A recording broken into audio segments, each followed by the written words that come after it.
हमारी फैमिली में मेरा भाई राहुल हमेशा से शाइनिंग स्टार रहा है। वही महंगे सूट, हाथ में एमबीए की डिग्री और हर चीज को डिसर्प्ट करने वाले बड़े बड़े आइडियाज। और मैं तो बस भिवंडी वाले पुराने गोदाम को संभालने वाला साधारण सा बेटा था। जब डैड गुजरे तो उन्होंने मुंबई में एक बहुत कीमती कमर्शियल प्लॉट छोड़ा, जिसकी वैल्यू कम से कम 50 करोड़ थी। तय ये हुआ था कि हम दोनों मिलकर इसे डेवलप करेंगे। लेकिन डैड के 13वें के ठीक 2 दिन बाद राहुल मेरे घर आया। साथ में एक वकील था और चेहरे पर वो घटिया सी मुस्कान। उसने मेरे सामने एक फोल्डर फेंका और बोला, डैड ने पिछले महीने ही मुझे पावर ऑफ अटॉर्नी दे दी थी।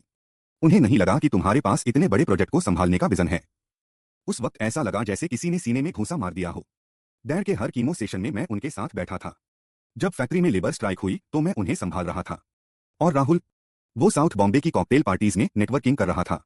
राहुल ने एक सेकंड भी बर्बाद नहीं किया। उसने करोड़ों का लोन लिया, प्लॉट साफ कराया और वहां एक लग्जरी टेक हब बनाना शुरू कर दिया। वो हर जगह छाया हुआ था। लिंक्डइन पर एंटरप्रेन्योरशिप और विरासत की बड़ी बड़ी बातें लिख रहा था। उसे देखकर सच में जी खराब होता था। लेकिन राहुल की एक प्रॉब्लम है। उसे लगता है कि वो दुनिया में सबसे स्मार्ट है।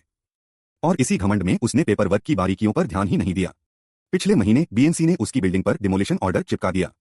पता चला उसके बड़े बड़े वकीलों ने जो कागज फाइल किए थे उनमें जमीन के सर्वे का एक बहुत बड़ा झोल था। अचानक उसका 50 करोड़ का सपना कर्ज के पहाड़ में बदल गया। कल रात उसने मुझे फोन किया। आवाज कांप रही थी उसकी। कहने लगा, भाई, हमें एक परिवार की तरह साथ खड़ा होना चाहिए। मुझे बस 2 करोड़ का छोटा सा लोन दे दो ताकि मैं इस मुश्किल से बाहर निकल सकूं। मैंने बस खिड़की के बाहर देखा और मुस्कुरा दिया। मैंने कहा, सॉरी राहुल, मैं तो बस गोदाम संभालने वाला छोटा सा आदमी हूं। मेरे पास तुम्हारे इन बड़े बड़े प्रॉब्लम्स को समझने वाला विजन नहीं है।